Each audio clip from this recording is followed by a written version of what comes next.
날씨가 덥다 보니까 아무래도 우리 지난주에 들은 설교 머릿속에 텅 비어 있을 것 같아요.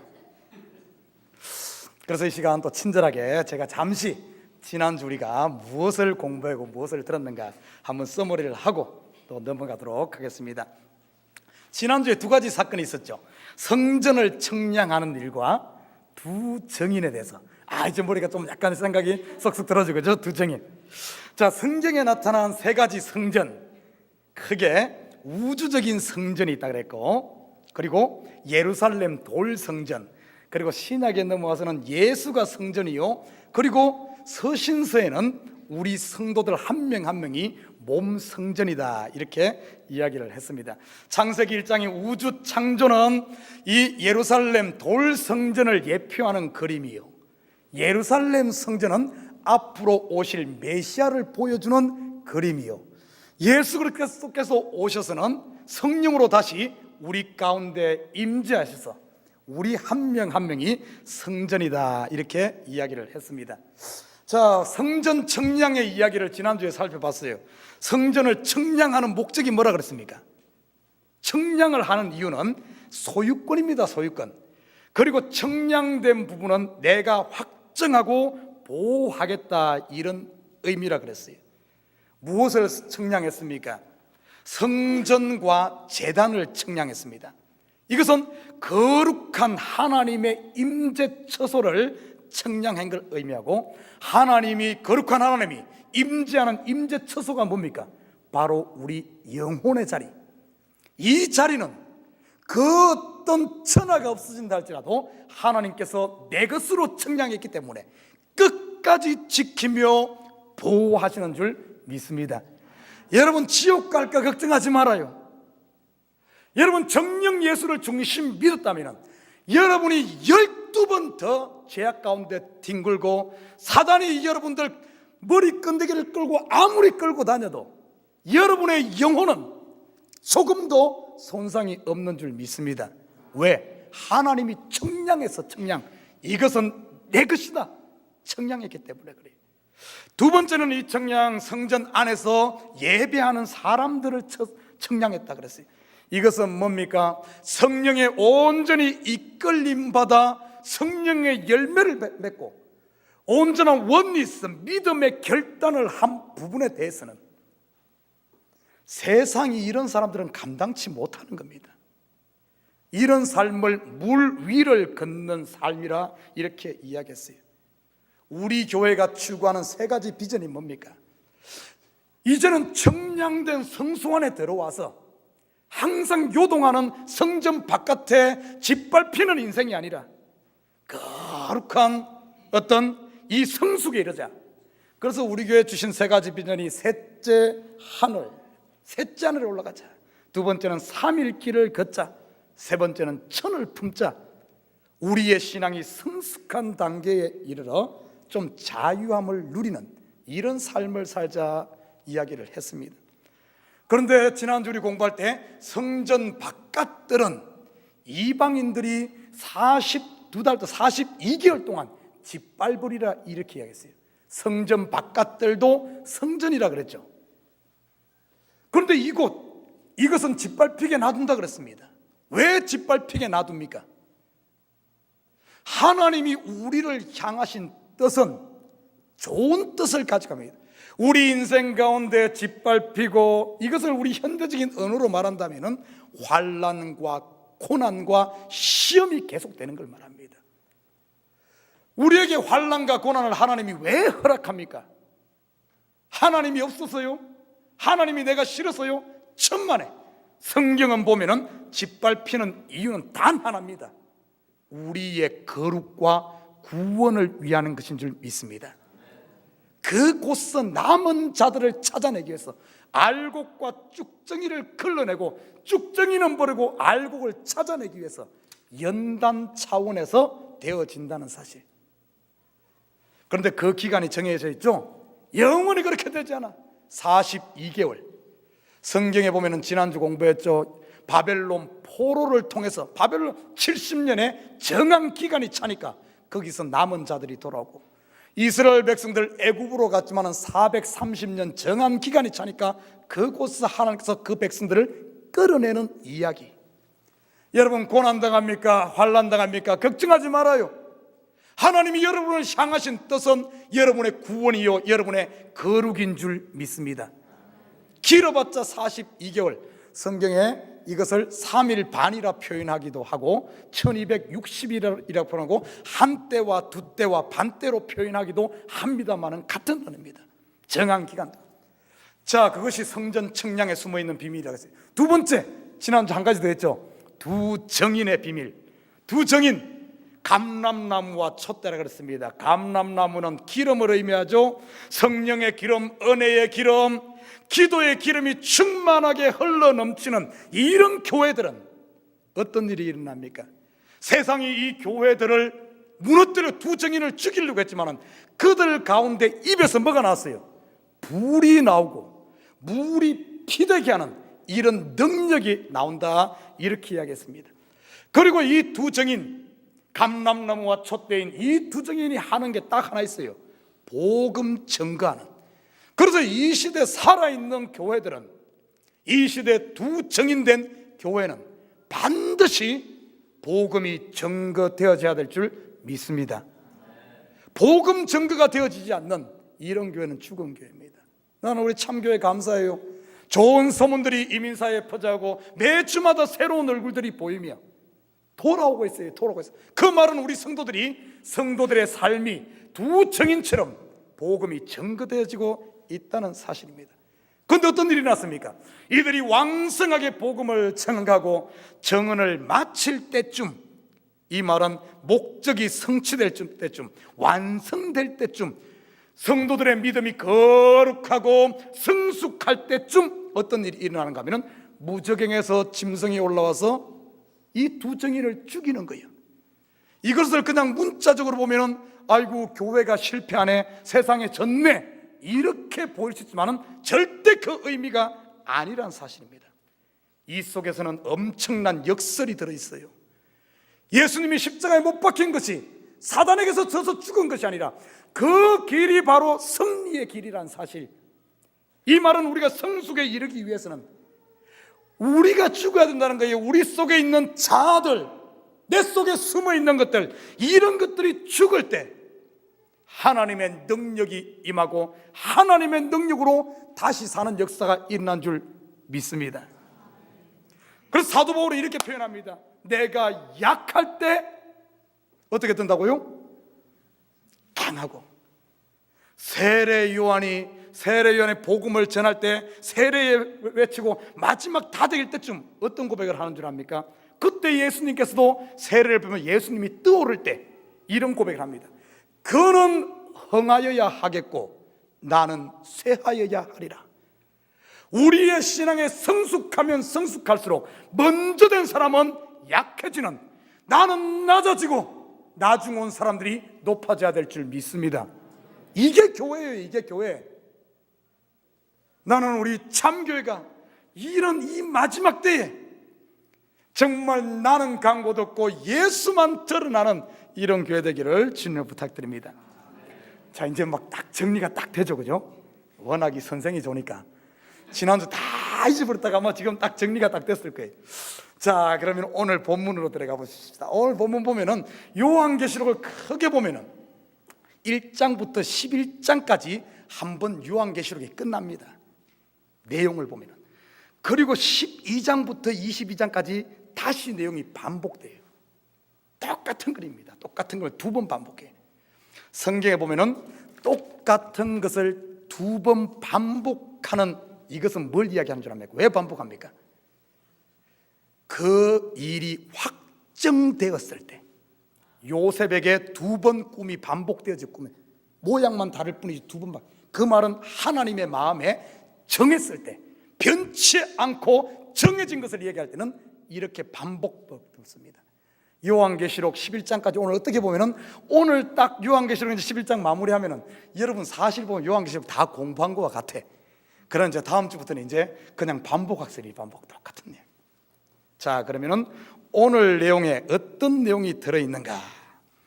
사실 오늘 13절과 14절은 지난주에 했지만은 이 부분을 다시 다루는 이유는 오늘 13절과 14절을 정확하게 알아야만 일곱 나팔지향 마무리되는 이 완성의 이 그림을 이해할 수가 있어요. 그리고 지난주 시간이 없어서 제가 상세히 못 다뤘기 때문에 다시 13절부터 다룹니다. 자, 13절 우리 성경 한번 볼까요? 예, 비춰줄 수 있어요? 예, 13절 다 같이 한 번 있습니다. 시작. 그때에 큰 지진이 나서 성 10분의 1이 무너지고 지진에 죽은 사람들이 7천이라. 그 남은 자들이 두려워하여 영광을 하늘의 하나님께 돌리더라. 아멘. 자, 얼핏 이것을 문자적으로 보게 되면 어떤가 하면은 하나님의 재앙이 심하게 내리고 엄청난 재앙을 내리니까 사람들이 버티다 안 돼서 이제는 두려워서 하나님께 돌아오더라, 이런 그림으로 비춰질 수 있어요. 제가 이 부분을 보면서 많은 주석들과 많은 설교집들이 그런 쪽으로 해석을 해. 그런다면 이것이 어떤가 하면 하나님은 분명 은혜의 하나님인데 급주서 마지막 급주 가지고 데려온다면 두려워서 하나님께 돌아오는 것이라면 이것은 율법 아닙니까?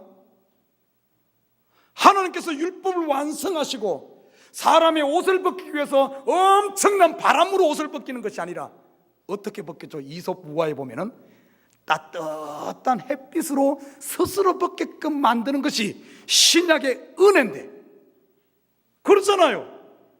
이것을 문자적으로 급주서 데리고 오는, 이게 뭔가가 안 맞아, 성경 전체와. 그래서 이 이야기 분명히 이해 속에 이게 마지막 마무리되는 그림인데 그런 하나님은 아닌 것 같은데, 참 많은 기도하면서 많은 보니까 그 이야기가 아니에요. 우리 성경을 요한계시록 너무 문자적으로 세대주의들이 하듯이 이런 식으로 너무 성경을 우리가 엉뚱하게 이렇게 푸는 게 너무 많아. 거기에 너무 젖어 있어. 그러다 보니까 하나님을 오해해. 하나님은 무서운 하나님, 아니면 하나님은 나에게 피로 내 배 채우는 하나님, 오해되는 게 너무 많아요. 이 뜻이 무엇일까? 한번 오늘 좀 성경 전체를 요한계시록 결론이니까 한번 살펴보고자 합니다. 자, 그때에, 이때는 언제입니까? 바로 교회 두 정인이 담대히 복음을 전하다가 완성될 때쯤 이들이 죽었는데, 그러다가 어떻게 보면 하나님의 능력으로 다시 살아나서 이들이 하늘로 올리우는 이때 완성되어질 때쯤, 거룩한 성숙에 완성되어질 때쯤, 그때에 뭔 일이 일어납니까? 큰 지진이 일어나서 성 10분의 1이 무너지고. 자, 여기서 보십시다. 뭐가 무너져요? 성. 자, 우리가 많은 사람들이 이걸 어떻게 이야기하는가 하면은, 성이 무너진다 그러니까 도시들이 파괴되어지고 핵전쟁이 나서 파괴되듯이 엄청난 이런 재앙들, 막 지진이 나서 막 도시 무너지고 이런 쪽으로 이해하는데 과연 그 이야기일까? 여러분, 성경에서 성이 의미하는 바가 무엇인가를 알아야 됩니다. 성경 한번 찾아볼까요? 창세기 4장 17절 한번 찾아봅니다. 창세기 4장 17절 우리 함께 읽습니다. 시작. 아내와 동침함에 그가 임신하여 에녹을 낳은지라. 가인이 성을 쌓고 그의 아들의 이름으로 성읍 이름하여 에녹이라 하였더라. 성경에 보니까 처음 성 쌓는 이야기가 나와. 아담의 아들 가인이 아벨을 쳐 죽이고 가인이 쫓겨나서 한 것이 뭔가 하면은, 제일 먼저 한 것이 뭔가 하면은 성을 쌓았어. 왜 성을 쌓았을까요? 자기 스스로 보호하고 자기를 지키고 자기가 살기 위해서 자기가 쌓은 성을 쌓았어요. 또 성 쌓는 이야기가 또 한 군데 등장합니다. 창세기 11장 4절 한번 찾아봅니다. 창세기 11장 4절 다 같이 읽습니다. 시작. 또 말하되 자 성읍과 탑을 건설하여 그 탑 꼭대기를 하늘에 닿게 하여 우리의 이름을 내고 온 지면에 흩어짐을 면하자 하였더니. 자, 이것은 뭔가 하면 노아 홍수를 벗어난 노아의 가족들로부터 다시 인류의 사람들이, 땅의 사람들이 많아지는데 이들이 다시 범죄하기 시작하면서 한 행동이, 이들이 성읍을 성읍은 성을 말합니다. 탑도 성을 말해요. 다시 성을 쌓기 시작했더라. 여러분, 이 성은 요한계시록에 보면 성이 무너진다 했는데 성은 뭘 말할까요? 눈에 보이는 시티가 아닙니다. 어떤 성이에요? 내 스스로 나를 지키겠다고 하는 내 자아의 성, 내 스스로 나를 보호하고 내가 왕이 되겠다고 하는 내 이름을 내고자 하는 자기의 성인 거예요. 자기의 성. 사랑하는 우리 식구 여러분, 여러분 지금 자기의 성을 견고하게 쌓고 있잖아요. 이건 무너져야 될 줄 믿습니다. 성경에 보면 성을 이야기할 땐 전부 이야기는 성경에 또 어디에 성이 나옵니까? 이스라엘 백성들이 가나안 정복할 때 제일 먼저 맡고 있는 성 이름이 뭐였죠? 여리고성. 그 다음 성이 뭐였습니까? 아이성. 다 뭔 이야기하는 줄 압니까? 성을 이야기할 때는 전부 인간이 만들어 놓은 자기의 자기 자아를 이야기하는 거예요. 성경의 모든 성은 다 무너졌어요. 나중에 무너진 게 뭡니까? 예루살렘 성. 처음에 봤을 때는 예루살렘 성도 거룩한 성이었지만은 이들이 타락하니까 예루살렘 성도 다 무너졌어. 우리 속에 있는 종교로 무장되어져 있는 자기 자입이 다 무너지는 거예요. 성 무너지는 거예요. 나는 우리 참교회의 모든 성들이 무너지기를 주님의 이름 부탁드립니다. 여기에 지금 성이 무너지다는 부정적으로 이야기하는 게 아니에요. 결국 내가 무너져야만 사는 거예요. 그런데 보십시오. 성이 무너졌는데 성 10분의 1이 무너졌다 그랬어. 그러면은 어떤 사람 문자적으로 아이고 10분의 1 아직 19분의 9가 남아있네. 뭐 그 정도야 뭐 이렇게 생각. 여러분, 성경은 성경으로 풀어야 돼. 성경에 10분의 1 하면은 여러분 제일 먼저 떠오르는 게 뭡니까? 이야, 역시 참교해달라. 그 어려운 것을 어떻게 또 맞습니다. 11조를 이야기하는 거예요. 그러면 또 물어볼게요.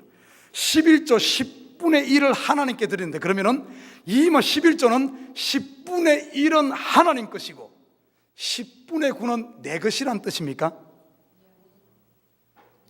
아이고, 너무 잘 알아. 설교를 못하겠어. 너무 잘 알았어. 가르쳐줘. 여러분, 11조 개념은 어떤가 하면은 10분의 1을 하나님께 드린다. 1은 하나님 것, 9는 내 것이란 뜻이 아니라 그 1은 나머지 전체에 대한 대표성을 이야기하는 거예요. 대표성. 하나를 드림으로 모두를 드리는 대표성을 이야기해 줍니다. 똑같은 그림이 천열매예요. 천열매. 천열매는 하나님 것이다 해서 처음 것을 하나님께 드리는 것은 나머지 모든 것이 하나님 것이다 하는 신앙 고백이에요. 왜 11조를 드리라 그랬을까요? 왜 11조 드리라 그랬어? 여러분, 11조 속에 어떤 비밀이 들어있는 줄 압니까? 하나를 드림으로 모든 것이 하나님 것 되는 것. 이 하나가 뭐예요? 영적으로 보면 예수입니다. 예수. 예수가 죽음으로, 한 명이 죽음으로 예수에 붙어있는 모든 것들이 다 뭐라고? 예수 것, 하나님 것 되는 것. 한 사람이 죽음으로 다 사는 역사. 예수를 이야기하는 거예요. 그래서 11조 하라는 것이 하나님이 돈이 없어서 뭐 여러분 거 내놓으라 그러는가? 천만의 말씀입니다. 11조 제대로 지키면은 성경의 이치를 다 깨닫는 거예요. 맞아, 하나가 드려지면은 10가지가 다 하나님 것이 되는구나. 예수 한 명 죽으면은 다 사는구나. 그것 이야기하는 거예요. 그거 딴 것 아닙니다. 그러면 10분의 1이 무너졌다는 것은 어떤 의미예요? 전부가 무너진 거예요. 전부. 완전히 깨어지는 거예요. 나를 막고 있는 모든 자아의 벽들, 내 생각들 싹 깨어지는 거예요. 알곡과 쭉둥이가 다 구분되어지는 거예요. 그게 끝이요. 완성되는 그림. 7째 나팔을 보면 완성되어지는 거예요. 완성되어지기 전에 뭔가 하면 내 성이 다 무너지는 그림. 그래서 지금 이 이야기를 하는 겁니다. 그리고 보십시오.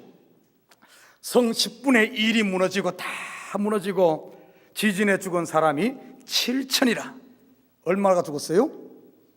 7천. 자, 이것도 보니까 어떤 사람은 7천이 죽었다가 7은 완전수요, 1000도 완전수니까 모두가 다 죽었다. 하나님이 이 땅에 엄청난 재앙을 내려 싹쓸이 해버리니까 겁나서 돌아왔다, 이렇게 해석해 놨더라고요. 얼마나 불쌍한 해석입니까? 성경을 모르니까 성경 전체를 보면은 7천이라는 단어는 한 번도 부정적으로 사용된 예가 없습니다. 7천 하면은 여러분 어디에서 이 7천이란 단어가 사용된 줄 아십니까? 성경에 7천이라는 단어가 사용된 적이 있어요. 요거는 모르지. 그래야지 또 목사가 또 설교를 하지. 자, 성경 한번 찾아봅니다. 왕상 19장 18절 한번 찾아봅니다. 열왕기상 19장 18절. 나만 손해예요. 다 우리 성도들은 내가 다 찾아놨는데 저 혼자만 찾으니까 목사님 성경도 못 찾네 그럴 것 같아갖고. 열왕기상 내 건 어디 갔나? 열왕기상 19장 18절 함께 읽습니다. 시작. 그러나 내가 이스라엘 가운데 7,000명을 남기리니 다 바알에게 무릎을 꿇지 아니하고 다 바알에게 입맞추지 아니한 자니라. 아멘. 어떤 시대인 줄 알죠? 엘리야가 선지자로 있던 시절, 이스라엘 역사 가운데 가장 암울했던 시절, 아합 왕이 다스리고 이세벨 왕비가 통치하던 때, 그 나라의 여호와를 섬기는, 하나님 섬기는 선지자들 다 죽여버렸어요. 그러니까 이 뭡니까? 엘리야가 이렇게 말합니다. 하나님 섬기는 사람들 다 죽고 나 혼자만 남았네요. 하나님 살아계시지 않습니까? 어떻게 이런 일이 일어납니까? 하니까 하나님께서 야 엘리야야 뭔 소리 하느냐? 내가 바알에 무릎 꿇지 않은 7,000명을 남겨뒀다. 이 말은 단순히 7,000명이란 것이 아니라 하나님의 선택한 하나님의 백성들은 아무리 이 땅에 권세가, 이 땅에 환란이 온다 할지라도 절대 그 사람은 하나님을 떠나지 않고 하나님이 끝까지 보호하는 그런 의미로, 네 생각에는 다 이 땅의 교회가 썩은 것 같냐? 이 땅에 예수 믿는 사람들 다 죽어갔냐? 천만의 말씀, 천만의 말씀. 다 죽은 것 같지만 하나님의 교회들은, 하나님의 백성들은 단 하나도 잃지 않고 믿음 가운데 서 있는 줄 믿습니다. 하나님이 지키는 거예요. 여기서 7,000명을 남겨두었다 그랬어. 지금 그 이미지를 가지고 온 겁니다. 이미지를.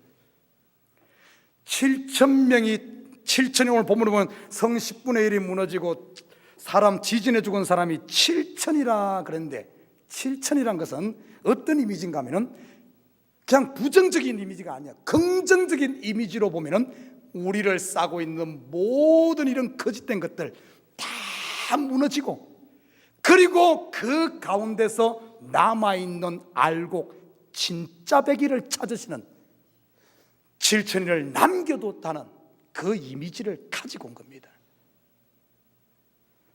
사랑하는 우리 식구 여러분, 나는 우리 성도들 가운데 있는 이런 모든 것들, 자아의 성들 다 깨어지고 여러분 속에 있는 알곡들, 하나님이 찾으시는 남은 것들이 하나님의 손에 들려지기를 주님에는 부탁드립니다.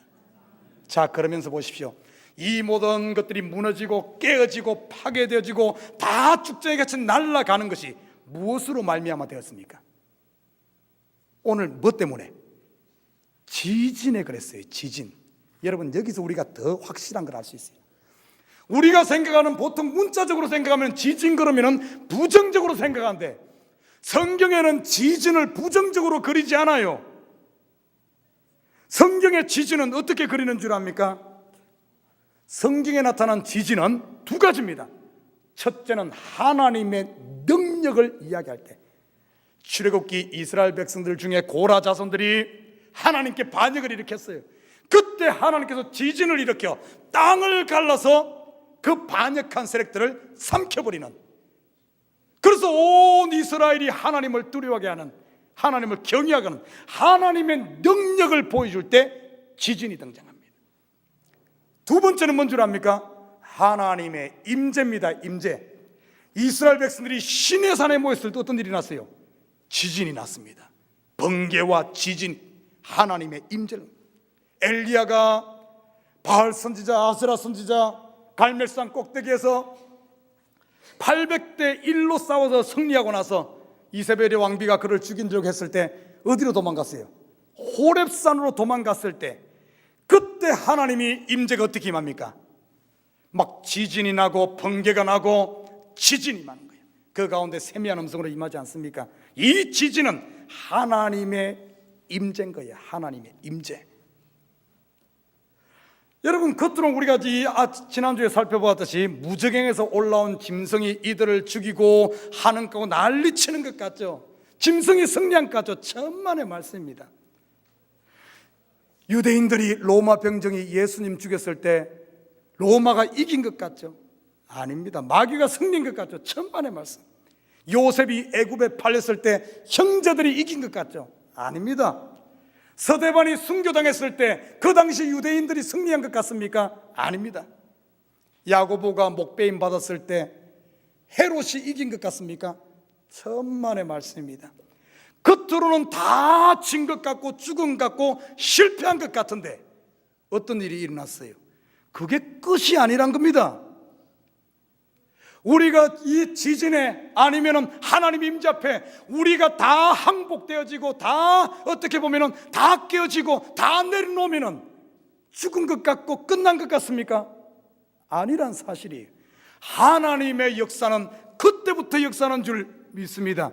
하나님의 능력이 임하여 죽은 자가 살아남으로 말미암아. 이것은 사람에만 드러난 게 하나님만 드러나는 놀라운 역사가 일어난 사실을 볼 수가 있습니다. 사랑하는 우리 식구 여러분, 오늘 이 본문 말씀은 이런 하나님의 능력을 체험한 사람들이 내 속에 있는 모든 것이 다 깨어지고 나니까, 거짓과 가짜들이 다 깨어지고 나니까 어떤 일이 나요? 그 남은 자들이 두려워하여 영광을 하늘의 하나님께 돌리더라. 가짜가 깨어지고 나니까 어떤 일이 난 줄 알아요? 남은 자들, 우리 속에 있는 남아있는 진짜들이 하나님을 기쁘시게 하는 그런 성품들이 드러나는 거예요. 그것이 하나님께 영광되는 줄 믿습니다. 지금 그 이야기 해주고 있는 거예요. 자, 그리고 14절 봐요. 14절을 보면 이렇게 말합니다. 둘째 화는 지나갔으나 보라, 셋째 화가 속히 이르는도다. 자, 셋째 화가 일곱째 나팔입니다. 자, 일곱째 나팔은 어떻게 얘기하는 줄 압니까? 일곱째 나팔 재앙, 셋째 화인데 15절에 일곱째 천사가 나팔을 불매 하늘에 큰 음성들이 나서 이르되 세상 나라가 우리 주와 그리스도의 나라가 되어 그가 세세토록 왕노릇 하시리로다. 우리가 오늘 읽은 본문 전부 다 보면은 아니, 이 속에 무슨 화가 있어 이렇게 보여질 겁니다. 아니, 화라 그러면은 막 무너지고 죽고 깨지고 막 난리 천지가 나야지 화인데, 오늘 본문은 뭐 일곱째 화, 마지막 화인데, 끝나는 화인데 여기에 뭐 무너지는 것도 없고 오히려 세상 나라가 그리스도의 나라가 되어서 그리스도가 왕노릇하는 것이 왜 화인가? 여러분, 의문 생기지 않아요? 첫째와 둘째와 셋째와 마지막 화인데 화의 내용이 별로 없어요. 오히려 그냥 좋은 일 터진데 왜 이것을 화라고 이야기하는가? 여러분, 계시록 우리 한번 찾아봅니다. 계시록 8장 13절 한번 찾아봅니다. 계시록 8장 13절, 여기에 보면은 화 이야기가 나옵니다. 자, 다 같이 읽습니다. 시작. 내가 또 보고 들으니 공중에 날아가는 독수리가 큰 소리를 이르되 땅에 사는 자들에게 화가 있으리니 이는 새 천사들이 불어야 할 나팔 소리가 남아 있음이니라. 아멘. 자, 여기 보니까 공중에 날아가는 독수리가 화. 그리고 다섯째 나팔 후에 첫째 화가 지나갔다. 여섯째 나팔 불고 둘째 화가 지나갔다. 일곱째 나팔이 셋째 화인데, 여러분, 이 화에 대해서 우리가 바로 알아야 됩니다. 이 화라는 의미는 두 가지의 이중적인 의미가 있어요. 여러분, 한번 잘 생각해 봐요. 지금까지 하나님의 말씀을 선포하고 여러 가지 했던 사람들이 누굽니까? 천사가 주로 했죠. 그런데 화를 선포하는 데는 천사라고 표현하지 않고 누가 합니까? 공중에 날아가는 독수리를 등장시켜. 왜 천사가 활을 선포하지 않고 독수리를 등장시켰을까? 여러분, 이것은 독수리 속에 있는 그 의미를 가지고 온 겁니다. 우리 성경 한번 보십시다. 독수리 하면 두 가지 의미로 사용되지요. 신명기 28장 49절 한번 찾아봅니다. 신명기 28장 49절 우리 함께 읽습니다. 시작. 곧 여호와께서 멀리 땅 끝에서 한 민족을 독수리가 날아오는 것 같이 너를 치게 오게 하리시리니 이는 내가 그 언어를 알지 못하는 민족이요. 아멘. 여기 보니까 먼 곳에서 독수리가 와서 치는 같이 독수리의 이미지를 가지고 범죄한 이스라엘을 심판하는 그림이 등장합니다. 그러면 독수리는 언제 사용돼요? 독수리의 첫 번째 의미는 심판의 의미가 있어요. 독수리가 날아온 것 같이 이 나라들이 날아와서 이스라엘을 짓밟으리라. 심판의 의미가 있어요. 또 한 가지 의미가 어디인 줄 압니까? 출애굽기 19장 4절 한번 찾아볼까요? 출애굽기 19장 4절 함께 읽습니다. 시작.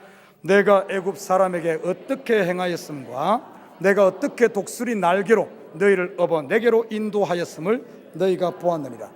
여기는 독수리를 어떤 이미지로 그리고 있죠? 보호와 구원입니다. 구원. 여러분, 독수리의 이미지는 성경 전체를 들여다봐도 심판 아니면 구원입니다. 오늘 화를 선포하는 이 존재를 독수리로 묘사하고 있어요. 독수리가 한다. 그러면 앞으로 전개되어지는 화의 이야기는 두 가지 이중적 의미를 갖는다. 구원의 의미와 심판의 의미를 갖는다는 사실입니다. 자, 우리가 첫째 화, 다섯째 나팔에 어떤 일이 일어났습니까? 무저갱이 열리고 거기서 황충이 나와서 사람들을 5달 동안 괴롭게 한다 그랬어요. 이걸 요즘 언어로 표현하면 시험이요 환난입니다. 우리 설교 들으신 분들 알 거예요. 무저갱은 내 마음이 열리고 내 속에 황충이 드러난다. 내 속에 있는 썩어질 옛차, 잘못된 자기 생각들, 이런 것들이 길어 나오는 것을 이야기한다 그랬어요. 이것을 화라고 표현합니다. 여러분, 자, 이제 주무시는 분들 시간 다 돼가요. 이제 깨시기 바랍니다. 밥 먹으려면 좀 깨어서 먹어야지. 너무 자다가 밥 먹으면 더 설치할 수 있으니까 오늘 밥도 맛있는 게 해놨을 텐데. 여러분, 겉으로 보면은 내 속에서 울퉁불퉁 깨어나고 막 하면은 이것을 교회 용어로 뭐라 그런가 하면은 시험 들었다 이렇게 말해요. 그러면은 보통 사람들은 누가 시험 들면은 아이고 저 사람 믿음이 없어서 그러지. 과연 그럴까요? 우리 속에서 내 거 울퉁불퉁 튀어나오고 막 이렇게 하는 것이 과연 그게 화일까? 여러분, 시험 들고 환난 만난 속에는 겉으로 보면 화 같지만은 실상을 들여다보면 뭔 줄 압니까? 그게 복인 줄 믿습니다. 그게 복이에요. 우리 마음이 요동하고 울퉁불퉁하고 열받고 목사 보면 막 짱돌로 가서 깨고 싶고 막 머리 끈덕이 하고 싶고 이런 마음 드는 것이 그게 화가 아니라 그게 복이에요. 복. 왜 복인 줄 압니까? 자, 우리 이제 잠도 깨울 겸 저는 시골 출신입니다. 제가 쟁기질을 했어요. 소를 가지고 쟁기질. 여인은 아마 90%는 소로 하는 쟁기를 잘 모를 거예요. 소로 쟁기질을 합니다. 그걸 경상도 말로 후치라 그래요. 후치. 저는 쬐끄만하고 중학교 2학년 이렇게 작은데 소는 크고 쟁기는 얼마나 무거워요. 이렇게 하면 막 소가 끈데 그냥 막 달려갑니다. 달려가. 근데 한 20-30분 하고 나면 이제 정리정돈 이제 할 수 있죠. 소도 컨트롤 합니다. 작은 내가 그 큰 소를 컨트롤해. 그러면 딱 하다 보면은 쟁기질을 딱 하다 보면 어떤 일이 나는 줄 압니까? 갑자기 뭔가 드득! 뭔 일이 났었겠어요? 잘도 알아. 시골 출신이구만. 돌에 걸린 거예요. 돌뿌리에 걸려서 터득합니다. 그러면 갑자기 소가 그냥 끌고 가다 팍 걸리니까 소도 막 뛰면서 막 그냥 도망가기도 하고, 그러면은 막 보통 일이야. 또 그렇다가 조금 운이 없으면 어떻게 되는 줄 알아요? 그 후치, 이 쟁기를 뿌려먹어요. 뿌려먹어. 그거 얼마나 비싼데 그게. 그걸 뿌려먹어. 정말 화지 화. 이 난리 나는 거죠. 자, 그런데 어떤 일이 난지, 그렇게 하면 어떻게 합니까? 돌이 발견되면은 이제 정상적인 농부라면은 그 돌을 캐냅니다. 돌을 빼내. 돌을 갖다가 밭두렁에 갖다 옮기고 또 챙기질 하죠. 자, 보십시다.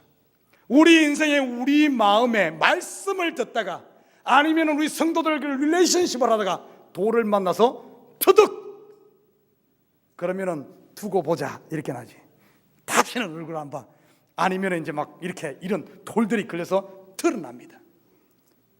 여러분, 이 돌이 발견되었을 때 이 돌을 이제는 끄집어내게 되면은 어떻게 되는 줄 압니까? 갈 때마다 이 돌을 끄집어내면은 그 밭이 어떻게 바뀝니까? 돌이 없는 옥토가 됩니다. 그러나 반대로 이것이 돌뿌리가 걸리지 않고 이 속에 밭 속에 돌이 있음에도 불구하고 돌뿌리를 걷어내지 못하고 그냥 그 있는 상태에서 속에 돌이 있는데 씨앗을 뿌려놓으면 어떻게 되는 줄 압니까? 처음에는 똑같이 나요. 똑같이 납니다. 그러나 뿌리를 내리면서 밑에 돌이 있는 데는 돌에 걸려서 이것이 자라지 아니하고 한 뼘 정도 자라다가 다른 것들은 왕성하게 자서 꽃 피우고 열매 맺는데 이것은 자라지 못하고 노랗게 뜨다가 그냥 말라 죽습니다. 예수님 비 속에도 나오잖아요. 돌밭에 뿌려진 이 씨앗은 뿌리는 내리지만 그 뿌리가 깊지 못하니까 말라 죽는다고. 그런 돌을 걸러내지 않고 숨겨놓은 이런 밭들은 돌밭이 되어지는 거예요. 돌밭. 이게 첫 번째 나팔, 다섯 번째 나팔의 첫 번째 화예요. 우리 속에 돌뿌리가 자꾸 걸려서 나와야 될 줄 믿습니다. 그래야만 우리의 마음이 옥토가 되어지는 거예요. 진짜가 되어지는 거예요. 돌은 꽉 차 있으면서도 숨겨놓고 있어봐요. 거기에 열매가 맺히나. 아무리 말씀 듣고 아무리 신앙생활해도 뭔가 된 건 모양은 크리스찬인데 실체는 열매가 없어요. 왜? 돌이 있기 때문에. 그 이야기를 다섯째 나팔 이야기하는 거예요. 무저갱이 열리고 황충이 나오는 것이, 5달 동안 괴로움 당하는 것이 세상 측면으로 봐서는 화지만은 구원 얻은 성도들에게는 그게 복인 줄 믿습니다. 두 번째 나팔 뭡니까? 6번째 나팔 둘째 화는 뭡니까? 7,000명이 죽고 성이 다 무너지고 다 깨어지고 다 망했네 이렇게 나와. 그런데 실상을 들여다보면 어쩐 줄 알아요? 우리가 살펴보면 죽는 것이 사는 것인 줄 믿습니다. 우리가 죽어야 사는 거예요. 죽어야 사는 거예요. 그리고 셋째 화를 다루는 거예요. 오늘 셋째 화. 셋째 화 마지막 화라 그러는데 마지막 화는 우리가 생각하는 뭔가 부서지고 그런 이야기가 아니에요. 왜? 벌써 6째 나팔에서 성 10분에 다 무너지고 7천에 다 죽고 남은 자만 있기 때문에 7째 화는 어떻게 그리는 줄 압니까? 오늘 본문의 7째 나팔 15절에 보면 7째 천사가 나팔을 불매 하늘에 큰 음성들이 나서 이르되 세상 나라가 우리 주와 그리스도의 나라가 되어. 여러분, 이것도 문자적으로 해석하면 너무 성경을 몰라서 이런 게 너무 많아요. 세상 나라 그러니까 미국, 일본, 중국 뭐 눈에 보이는 거 이런 나라들이 야 물이 바다 덮음같이 다 그리스도의 나라가 돼서 막 이런 걸 이야기하는데 그 이야기가 아니에요. 세상 나라는 그 이야기하는 게 아니라 우리가 바로 나라인 줄 믿습니다. 여러분 속에 여러분이 왕이 돼서 내가 왕이 돼서 다스리는 나라가 세상 나라예요. 세상 나라. 그렇게 내가 왕이 돼서 살던 이 세상 나라가 성이 무너지고 나는 완전히 무너지고 죽음으로 말미암아 이제는 나는 강고듣고 내가 나를 다스리는 것이 아니라 누가 왕이라고?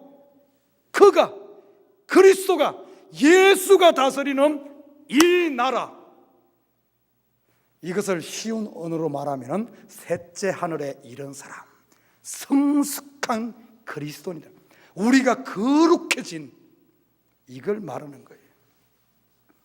세상 나라가 그리스도의 나라가 돼요. 그러면서 보십시오.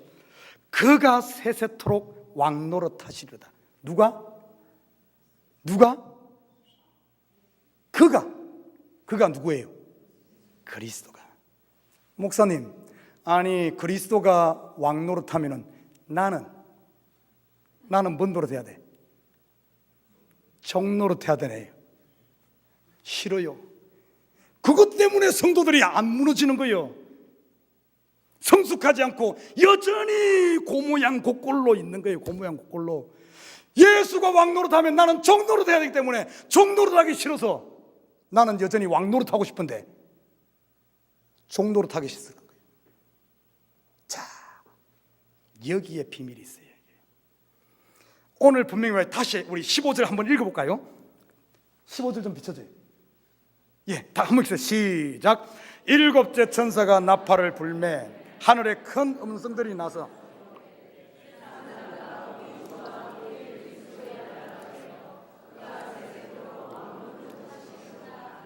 다시 묻겠어요. 누가 왕노릇한다고? 그 큰 소리 얘기해. 누가? 그가, 그리스도가 왕노릇하는 거예요. 자, 이게 요한계시록 결론입니다. 1차적인 11절까지 결론이에요. 자, 이게 끝이 아니 12장부터 22장 다시 반복한다 그랬죠? 자, 그럼 다시 이제 마지막 결론 또 봅시다. 요한계시록 22장 5절 봐요. 요한계시록 22장 5절. 자, 함께 같이 읽습니다. 시작. 다시 밤이 없겠고 등불과 햇빛이 쓸데없으니 이는 주 하나님이 그들에게 비치심이라. 그들이 세세토록 왕노릇하리로다. 자, 여기는 누가 왕노릇해요? 그들이 누구예요? 그들이 누구야? 바로 완성된 저와 여러분인 줄 믿습니다. 이것을 다른 말로 표현하면 11장에서 그리스도가 왕노릇하는 사람, 나는 죽고 그리스도가 왕노릇하는 사람은 어떻게 된다고? 그들이 왕노릇하는 거예요. 그들이. 예수가 왕이 되면 나는 종노릇하는 것이 아니라 예수가 왕이 되면은 그 왕권을 우리에게 주어서 우리가 세세토록 왕노릇하는 줄 믿습니다. 이게 비밀이에요. 이게 비밀. 이 땅에서 자기가 왕노릇하는 사람은 세세토록 종노릇하는 거예요. 그러나 이 땅에서 나는 죽고 예수로 사는 내가 없어진 사람은 평생 종노릇하는 것이 아니라 예수님이 우리에게 세세토록 왕노릇하는, 그들이 왕노릇하는, 할렐루야. 이 비밀, 이래도 성 쌓고 계속 버티겠습니까? 성경의 비밀이 여기 있어요. 성경에 보면 수많은 역설이 나옵니다. 십자가가 뭐죠? 십자가는 저주받은 사람이 달리는 곳이요. 근데 그 저주 이면에는 뭐가 있습니까? 바로 하나님의 사랑의 발로 거기 있는 거예요. 결론이. 우리가 종이 될 때 왕이 되고 왕이 되면 종노릇하는, 저주받아 죽음으로 말미암아 새 생명이 탄생하는 성경은 그런 책이에요. 그걸 모르니까 내려놓지 않고 끝까지 버티는 거예요. 이번 한 주간 새벽 기도하면서 목요일인가 수요일인가 목요일 새벽에 하나님께서 제 마음에 강한 이끄심이 있었어요. 뭔가 따가운 뭔가가 와서 그분이 오셔서 제 인생 가운데 이렇게 뜨겁게 뭔가에 끌리는 이런 감동이 있은 적이 몇 번 있어요. 콜링이라고도 볼 수도 있고, 제가 예수 처음 믿을 때도 이런 콜링이 있었고, 신학을 할 때도 이런 콜링이 있었고, 우리 주보에 나 있는 목회 철학을 받을 때도 이런 것이 있었고, 그리고 수년 전에 3가지 비전을 받을 때도 이 일이 있었습니다. 놀랍게도 이런 일이 있었어요. 그때 하나님께 주신 감동 중에 최근 것, 그러니까 몇 년 전에 3가지 비전, 셋째 하늘로 3일길을 걷는 성도, 천을 향하여 성수가 아닙니까? 그리스도에게 따르자. 그러면서 하나님께서 또 G2G 헌금을 하자. G2G란 말은 Generation to Generation, 다음 세대를 위해서 헌금을 하자. 이게 듣기 좋은 말로 G2G지 실상은 건축 헌금하자 이런 의미예요. 그래서 G2G 헌금을 시작을 했습니다. 그때는 뭔지 모르겠어요. 그때는 10년을 두고 우리 G2G 헌금을 하자 시작했었어요. 그래서 성도들이 십시일반 참여를 해서 3년 정도 지나고 4년 정도 지나니까 한 4만 5천 불이 모였습니다. 그러다가 우리가 연합을 했어요. 연합을 하고 우리가 모기지를 얻기 전에 10만 불 우리가 작정을 하자 목사가 선포를 하고 10만 불 우리 모아서 원금을 갚자 했습니다. 여러분, 목사가 강대상에서 한번 성도들에게 이것을 하자 했는데, 예를 들어 10만 불 하자 그런데 5만 불밖에 안 모이면은 말한 목사도 이게 참 창피하고 참여한 성도들도 목표 달성이 안 됐으니까 기빠지고, 근데 10만 불 하자 했는데 5만 불밖에 안 모였어. 근데 원금 상환은 10만 불을 했습니다. 그 돈 어디서 났지? 보니까 그 쌓아놓았던, 잊어버리고 있었던 몇 년 전 했던 그 G2G가 한 5만 불 이렇게 있었던 거예요. 그래서 10만 불 목표 달성 딱 해가지고 다 끝내버렸어.